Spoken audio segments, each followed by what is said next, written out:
Loved the element of the typing as the intro credit font, and also the sound of it.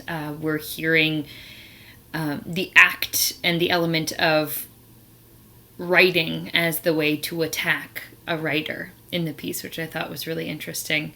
But I found that attack of movement throughout was even more powerful. It was such visceral movement, and the music, those strings cutting through the piece just held this huge layer of tension, and you could feel this wide range of emotions with all those elements tied together, and I very much appreciated this piece. Right off the bat, we're treated to a very cinematic feeling intro that also served a purpose. It got us settled into the scene there. It got us into her head with those quick flashes.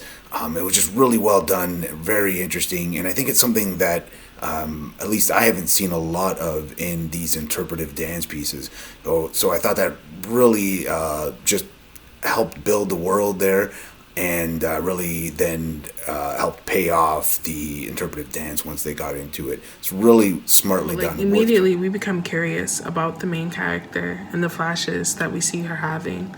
And the entire time that's happening, we hear like these extremely powerful and interesting voiceover that is telling such a deep story, and we really just get such an insight on the character and like her emotions and what she's feeling. So I really enjoyed that. Something else that I really liked about this film was how we saw like women like doing like identical moves but in different backgrounds and settings, and then we have like some scenes they're nude and then some scenes they're clothed, so we really get to see such a variety of like their movements and like different places. So yeah, I really enjoyed this film. It was performed on so many levels. There was reality, memory, imagination, fantasy, and the woman sitting at the typewriter really made me question what was real, because I was wondering, what is reality and what is by creation. I really like how it looked like at one point or during several moments she was watching herself with the other woman through the window of a confession box. Those scenes for me were really textured. The lighting was well done and well captured. And overall, this one kept me wondering and kept me watching till the end. Very engaging. I thought this was so artistic and poetic, and really loved the addition of the interpretive dance, and felt it was an interesting and bold choice.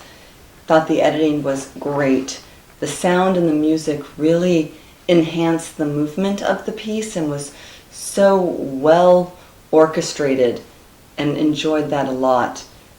Thought the cinematography was beautiful, and think they did a nice job on this. Presents so many themes through the spiritual dance interpretation, following her narrated her voiceover letter to Dante, and some of those themes that I felt were independence, purity, muse, the joy of being the muse, fornication, relaxation, pollination, exhaustion, despair, and balance. All things common to a human relationship, to just any typical relationship that I think everyone in the world has experienced. And there was so much symmetry between the two, so poetically choreographed by both Erika and Megan. But what I really want to talk about is that ninth layer of hell. She describes the second layer as we're all purging and flying through lust, which is one of the benefits of being in a relationship. But she says it's subtle, but she says, for my brothers who are in the ninth, and as anyone who's read the Inferno knows, the ninth is reserved for those who have betrayed. So the narrator has ultimately been betrayed by society, and that is perhaps why the dance and the interpretation itself is done with her and only her alone. She feels betrayed by the rest of society, so ultimately we feel that despair along with her as she seems kind of distant while she's being calmed by her lover. But it was very beautiful and very well shot. Very sensual.